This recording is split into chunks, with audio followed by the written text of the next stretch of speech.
My name is Kevin, a 34-year-old male office worker. I work for a large corporation, but the tasks assigned to me are all very simple. The reason for this is that my boss, Mike, thinks I'm incompetent and never gives me any substantial work. So, I end up doing menial tasks like making coffee and photocopying, just like a handyman. I don't think anyone does these kinds of tasks anymore. If someone wants coffee, they go to the break room themselves, and if they need copies, they make them themselves. But Mike and the others treat me like a gopher, making me do all sorts of odd jobs. However, these tasks are so trivial that I finish them quickly and end up feeling bored. I always wished I could be assigned more challenging and fulfilling tasks. I pride myself on being diligent, but I'm not assertive, so I never stand up to Mike or the others. This has been the case since childhood. In school, from elementary to high school, I was constantly teased by a classmate named Nick. Nick called me a gloomy guy and always laughed at me. Indeed, if I had to choose between being cheerful or gloomy, I'd fall into the latter category. I didn't hang out with the others and spend my breaks reading books or writing stories, so I didn't have any friends. When Nick saw me drawing or writing, he would say things like this: "Yuck, you're drawing pictures even though you're a boy. You're really creepy. Hey, why would you say that? I don't think it's weird at all." Yes, it's weird. I mean, all other 5th grade boys like soccer or baseball, but you're the only one drawing in the classroom. Look, everyone. Kevin is drawing strange pictures. Stop it, please, give it back. Try to take it back if you're so upset. Here. Nick had been harassing me like this since elementary school.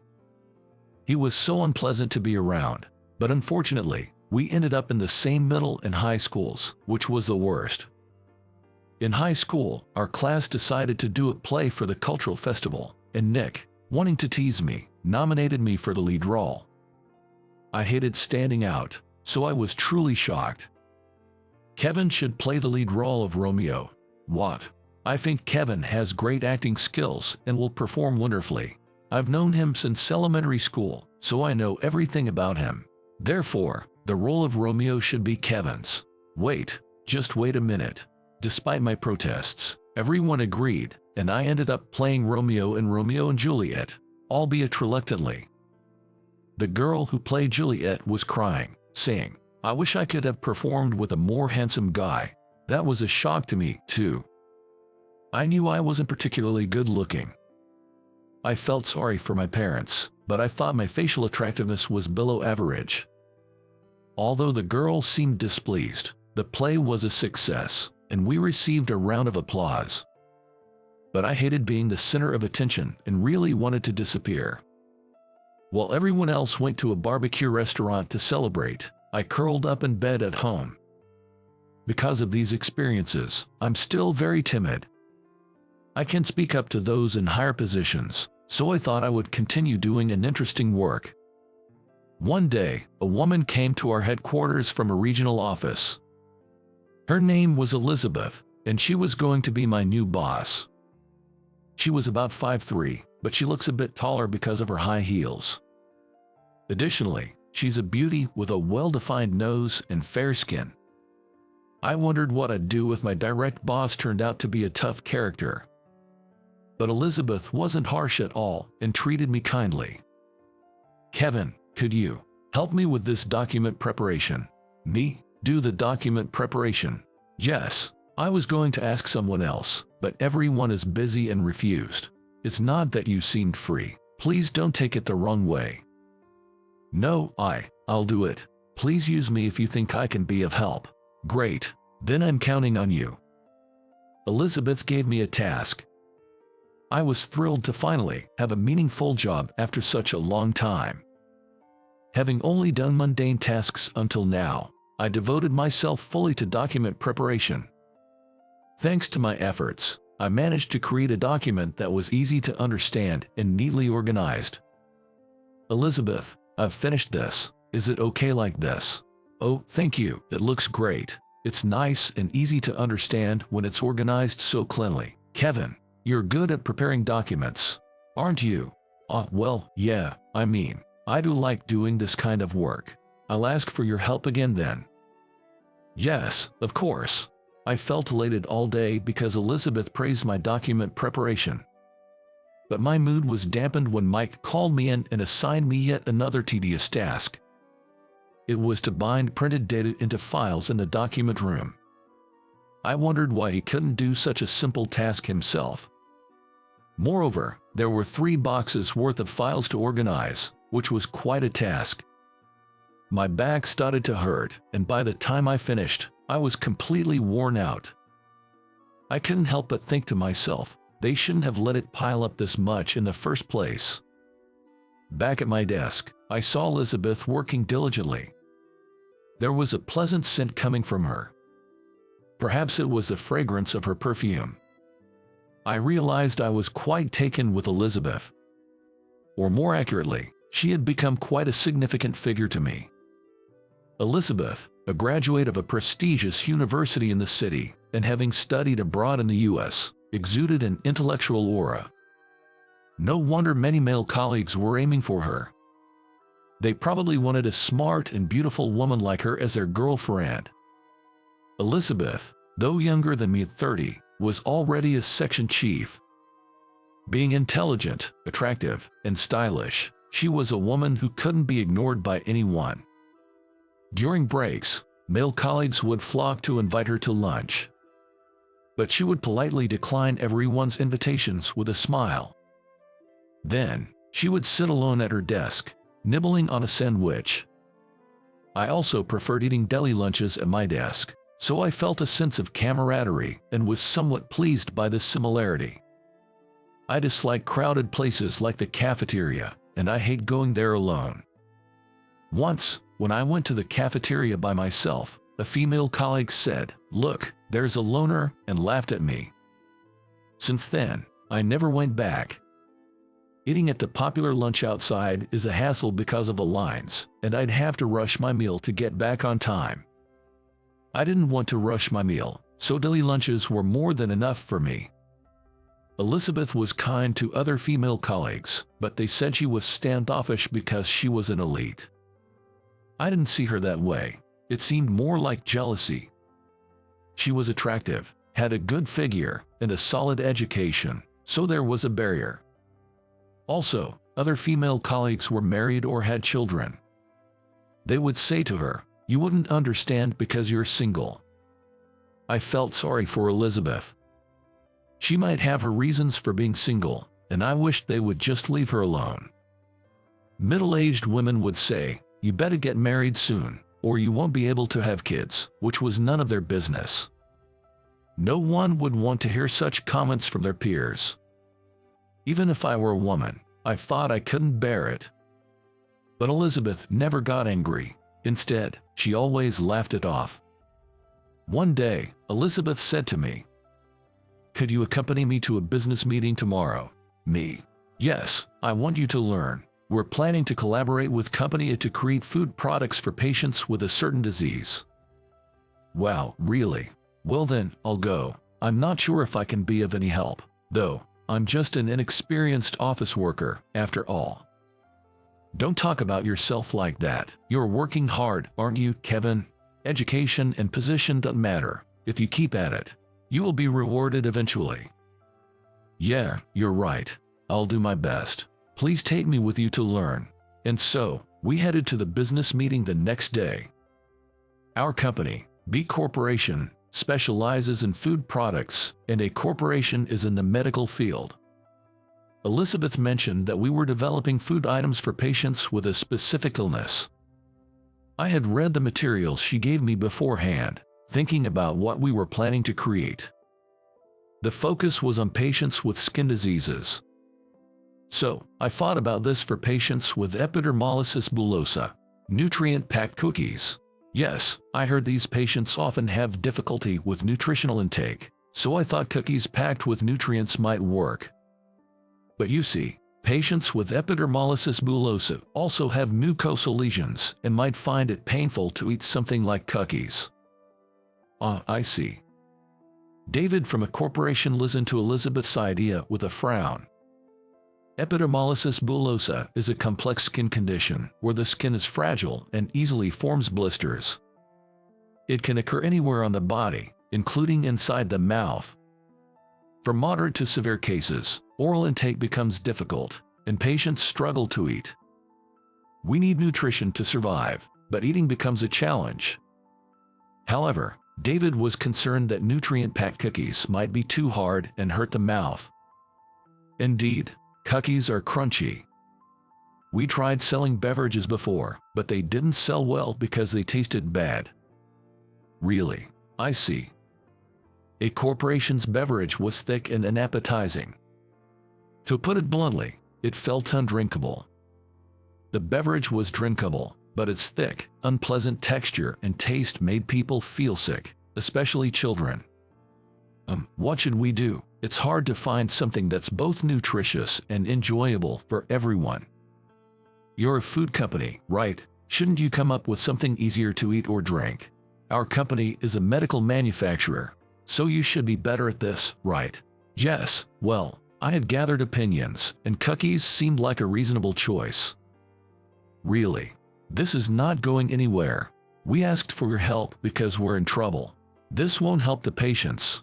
I'm sorry, let me think about it again. But we have a tasting session for the patients next month. We can't wait any longer. Well, Elizabeth was in a tight spot. That's when I made a suggestion. How about chocolate or marshmallows? What? Think of chocolate that melts in the mouth, not the hard, crunchy kind. Maybe something with a texture like ganache. And marshmallows are soft and melt in the mouth, too. Plus, they can be nutrient-richer, even kids would enjoy it. And that sounds better than these prototype cookies. Yes, it's a good idea to market it as a snack that is easy to eat while still providing nutrition, rather than just as a dietary supplement. There are various types of this disease, and some types particularly affect the mouth and esophagus, causing blisters and erosions. So, we should highlight the melting texture. As for your company's beverage, it's a bit difficult to say, but it was quite thick and reminded me of barium. Exactly, I thought it resembled barium. It also reminded me of the nutritional drink my father had to consume when he was hospitalized with cancer. Unfortunately, the combination of ingredients made it taste bad. I thought about pudding or jelly, but they don't have a long shelf life. So, I thought melt-in-your-mouth candy would be better. What do you think, David? Yes, that makes sense. Pudding is easy to eat but has a short shelf life, and we want to produce a large quantity. Then let's go with chocolate and marshmallows. It's winter, so it'll be perfect for Valentine's Day. Oh, that's true. Please do that. Could you email us the details, Kevin? Yes, I'll send you a quote right away. Once I confirm it with my supervisor, I'll get back to you. Elizabeth looked at me intently. Her eyes were wide, probably wondering why someone like me, who she considered an inexperienced worker, would make such a suggestion. On the way back to the office, I explained to her that there are 4 main types of epidermolysis bullosa and the various treatment methods. Elizabeth nodded, taking notes and asking me questions.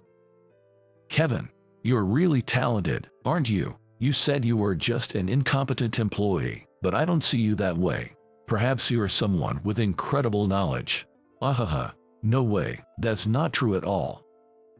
Come on, you must be a real elite, right? You probably attended a more prestigious university than I did and have lots of qualifications, right? Kevin, who are you really? Please, tell me honestly. Elizabeth's eyes were serious. Realizing it was futile to hide it any longer, I decided to reveal my background. I'm a college graduate. At least, that's true. Really? I thought so, but may I ask which university? I thought she was just asking out of curiosity. ABC Medical University. What? I graduated from the medical school. Actually, I have both a medical license and a lawyer's qualification. Wait, you're from the medical school, so you were a doctor? No, I passed the national medical examination but didn't become a doctor.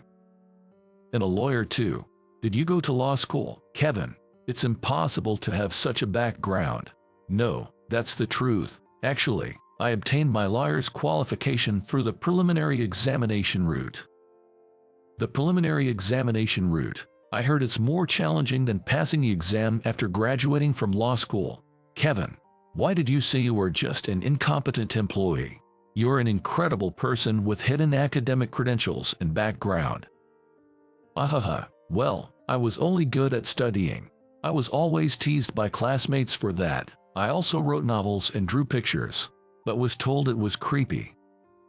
You're an incredible genius, like a modern-day Da Vinci. Amazing, Kevin. Thank you for helping me earlier. I was panicking and didn't know how to respond to David. Thank you so much. No, I'm not that great. I had hidden my educational background at the company. But I didn't lie about it during my job application, as that would be misrepresentation. I had correctly listed my university on my resume. However, at B Corporation, a large company, only HR and top management knew about my education, background, and qualifications. Mike and other colleagues probably thought I was just another graduate student. Since medical school is a 6-year program, they assumed I was a graduate student. Mike always yelled at me, saying, "You spent years in school and you are still useless." That's when I decided to play the part of an incompetent graduate. Rumor-loving people were spreading that I had attended a graduate school at some university. But I decided to act as if I had never attended any graduate school and was a hopeless person. There was a reason I pretended to be incapable. I became distrustful of people because of the harassment I faced from my classmate Nick. The only thing I loved was studying. So, I entered medical school, studied hard, and aspired to become a doctor. However, during my 6th year, a traumatic event occurred during my practical training. A little girl with a rare skin disease, who was under my care, passed away. She had a skin condition and succumbed to an infection. People with skin diseases are prone to infections, so care is crucial. But even with careful attention, fragile skin easily becomes infected. I wished such diseases didn't exist in this world. At the same time, I realized that doctors can't save everyone. My parents had paid for my education, so I took the national exam but decided not to become a doctor. I wondered if there was another way to help people, so I decided to become a lawyer. Of course, I had no time or financial support to attend law school. So, I chose to take the legal bar preliminary examination. First, I had to pass the preliminary exam to qualify for the actual bar exam. Frankly, I think it's more challenging than passing the bar exam after graduating from law school. But I passed and later completed my legal training, obtaining a lawyer's qualification. However, another tragedy struck then. My mentor was victimized by a vengeful client and suffered terribly. Eventually, my mentor passed away. I decided to become a lawyer to help others, but the thought of being resented like that was unbearable.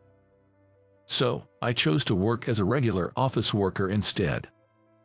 During interviews, I was repeatedly questioned whether I, a medical school graduate with both medical and legal qualifications, wanted to be a regular employee.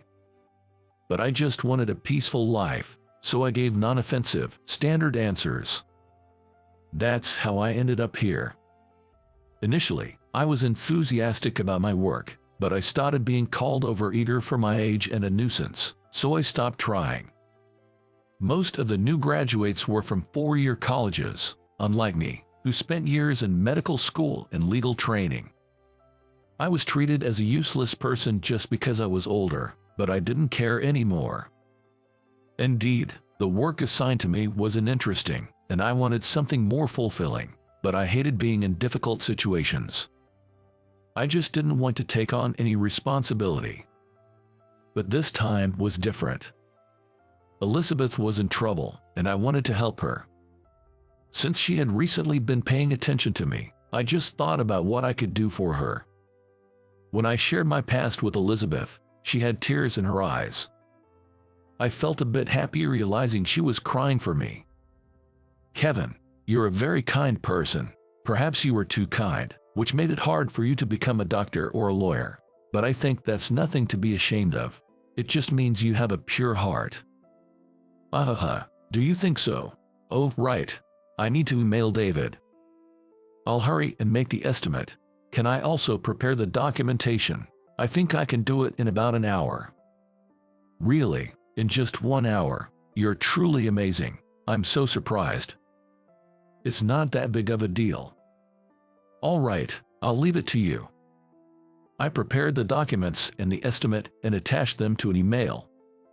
When I sent it to David, his boss called early the next morning. His boss liked my idea and wanted to place an order. A corporation sells medical devices and supplies, but also nutritional supplements. They sell supplements and similar products. They were planning a joint development project, combining their supplement powder with our company's confectionery ingredients. Our chocolates and marshmallows were inexpensive but popular for their delicious taste. I asked the development department to adjust the texture to create melt-in-the-mouth chocolate and marshmallows. We had to ensure that the addition of a corporation's supplement powder didn't ruin the taste or texture. They planned to sell it as a private brand in a group's pharmacies, among other places. I hoped not only people with skin diseases but also those who wanted to easily consume nutrients-free sweets would find these products appealing. Once we received the order from a corporation, we worked at a rapid pace to develop the product. We created smooth textured chocolates and marshmallows that melted softly in the mouth. When David tried them, he was full of praise. This is incredible. I didn't expect such smoothness from chocolate. It's not as soft as ganache but melts the moment it's in the mouth. Yes, we made it so it wouldn't melt easily in your hand, yet melts delightfully in your mouth. Let me try the marshmallow. Wow, it melts too. It's like meringue dissolving. Yes, we worked on making it fluffy and melting. What do you think? It's great. It doesn't taste like a typical nutritional supplement, and I think people with illnesses, even kids, will happily eat it. It's bound to be popular. That's great to hear. Thank you. Can you take a large order for next month? Yes, we'll do our best. We did it, thanks to you, Kevin. It's not just me. It was possible because of the development team, and your suggestions were very helpful, Elizabeth. No, my suggestions weren't that significant. No, they were very helpful. Since the successful launch of our new chocolate and marshmallow products, we have been extremely busy. Orders started pouring in, and we received inquiries from many clients besides pharmacies. With so many orders, we definitely need to increase our production capacity. Yes, but we also need to find more suppliers for our materials, and we need to expand our production lines. I wonder if there's a suitable location. We all started looking for a factory.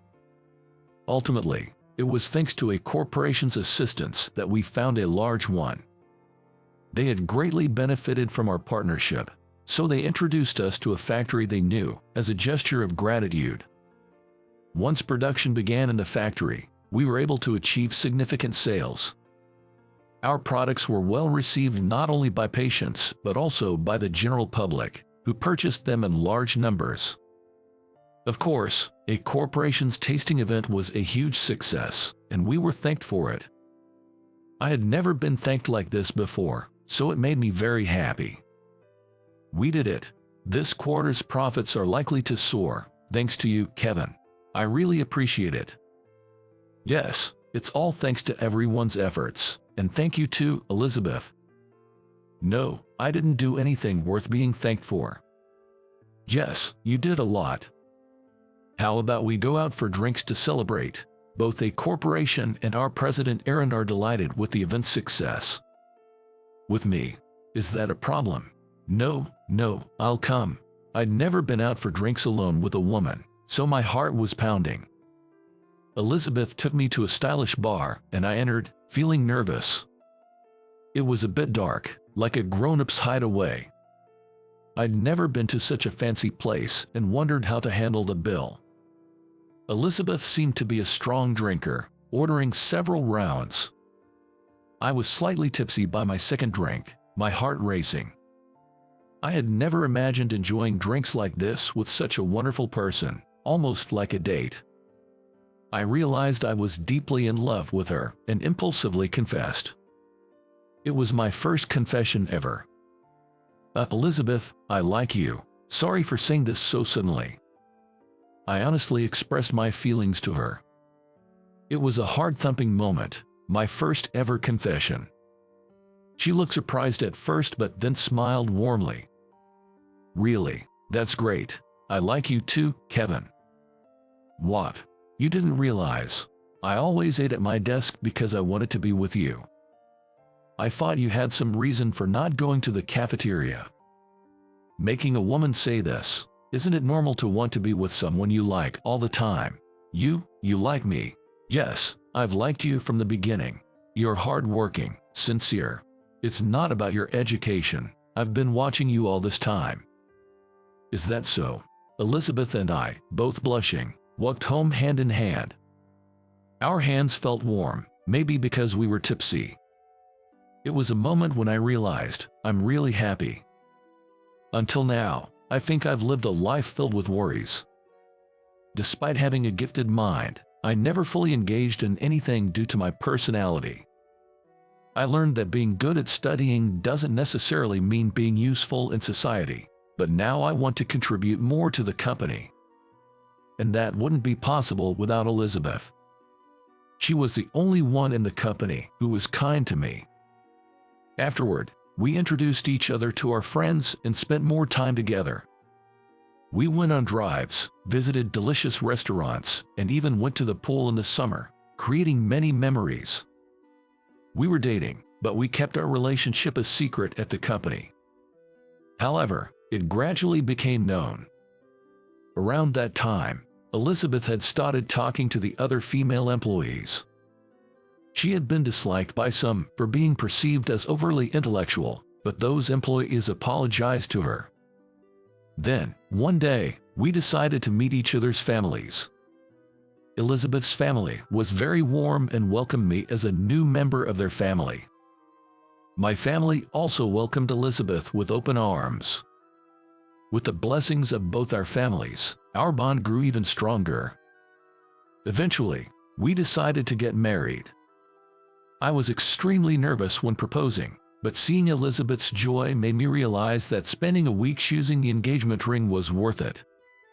On the wedding day, seeing Elizabeth in her dress, I was struck by her beauty.